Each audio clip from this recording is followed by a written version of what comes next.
আসসালামু আলাইকুম সুপ্রিয় দর্শক, চলে আসলাম এই মুহূর্তে পাওয়া সবচেয়ে গুরুত্বপূর্ণ আবহাওয়ার নতুন আপডেট নিয়ে। এবার আসতে চলেছে ভয়ঙ্কর কালবৈশাখী ঝড়। আগামী 10ই মার্চ থেকে 15ই মার্চের মধ্যে বাংলাদেশের রংপুর, ময়মনসিংহ, সিলেট, রাজশাহী, ঢাকা, খুলনা, বরিশাল, চট্টগ্রাম, ভারতের ত্রিপুরা সংলগ্ন বেশ কটি জেলাতে এই বছরের প্রথম ভয়ঙ্কর কালবৈশাখী ঝড়, শিলাবৃষ্টি ও বজ্রপাতের আশঙ্কা রয়েছে।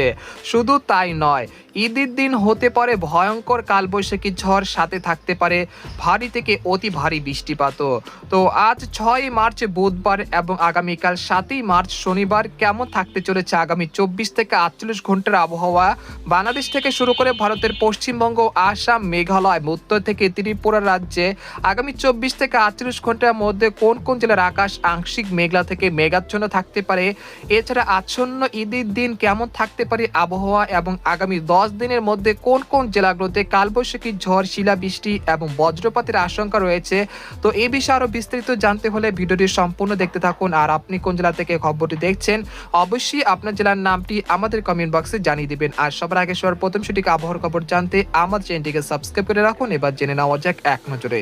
বন্ধুরা, এই পর্যায়ে আমরা সরাসরি ইউরোপিয়ান যে মেঘমালার আপডেট রয়েছে সেখান থেকে সরাসরি দেখতে পাচ্ছেন যে বর্তমানে দেশের আবহাওয়া পরিস্থিতি স্বাভাবিক থাকলেও আগামী 9 মার্চের পর থেকে আবহাওয়ায় আসতে চলেছে বিরাট পরিবর্তন।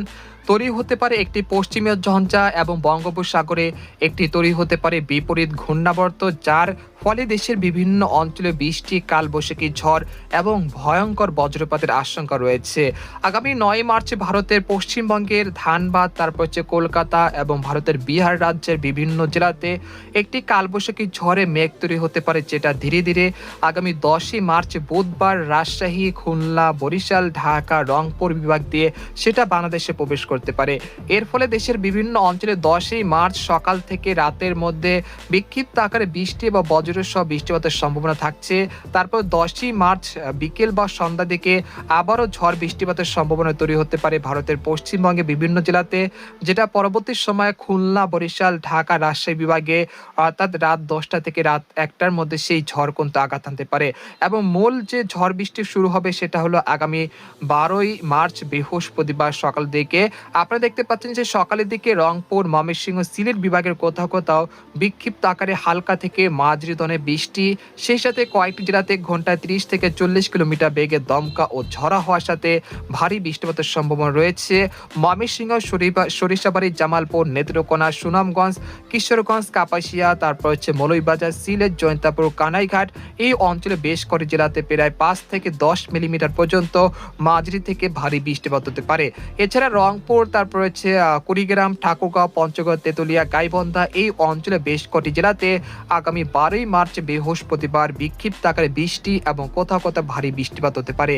তবে খুলনা, বরিশাল বিভাগে 2-1টি জেলার আকাশ সেদিন আংশিক মেঘলা থেকে মেঘাচ্ছন্ন থাকতে পারে। অর্থাৎ 12ই মার্চ সকাল থেকে সন্ধ্যা পর্যন্ত মূলত ময়মনসিংহ, রংপুর, সিলেট, রাজশাহী, ঢাকা এবং ভারতের পশ্চিমবঙ্গ, চট্টগ্রাম, ভারতের ত্রিপুরা রাজ্যের বেশ কটি জেলাতে বৃষ্টি এবং ভারী বৃষ্টিপাতের সতর্কতা রয়েছে। তাই আপনারা সেই অনুযায়ী পূর্ব প্রস্তুতি নিয়ে রাখবেন। এরপর আমরা 13ই মার্চ শুক্রবার চলে আসলাম। আসার পর দেখতে পাচ্ছি যে আবহাওয়ার কিন্তু অনেকটাই খারাপ পরিস্থিতি তৈরি হয়েছে। রংপুর, ময়মনসিংহ, সিলেট, ঢাকা, রাজশাহী এই অঞ্চলগুলোতে প্রতিদিন কোথাও কোথাও বিক্ষিপ্ত আকারে বৃষ্টি এবং কোথাও কোথাও ঘন্টায় 30 থেকে 40 কিলোমিটার বেগে দমকা ও ঝড়া হওয়ার সতর্কতা রয়েছে রংপুর, ময়মনসিংহ, সিলেট বিভাগের প্রত্যেকটি জেলাতে। এরপর আগামী 18 বা 19শে মার্চের দিকে দেশের দিকে একটি ভয়ানক কালবৈশাখী ঝড় আঘাত আনতে পারে, এমনকি সেটা 21শে মার্চ দেশের বিভিন্ন অঞ্চলে বৃষ্টি এবং ভারী বৃষ্টিপাত ঘটাতে পারে। এর ফলে ঈদের দিন দেশের বিভিন্ন অঞ্চলে শক্তিশালী কালবৈশাখী ঝড় আঘাত আনতে পারে এবং সেই বিষয়ে আপনাদেরকে পরবর্তীতে আপডেট জানানোর চেষ্টা করব। এরপর যে আমরা সরাসরি উপগ্রহ চিত্রে চলে আসলাম। আসার পরে দেখতে পাচ্ছি যে এই মুহূর্তে দেশের 8 বিভাগের 64 জেলার আকাশ অনেকটা পরিষ্কার রয়েছে। একই সঙ্গে গোটা পশ্চিমবঙ্গ এবং উত্তরবঙ্গ, আসাম, মেঘালয়, ত্রিপুরা রাজ্যের আবহাওয়া পরিস্থিতি অনেকটা স্বাভাবিক রয়েছে।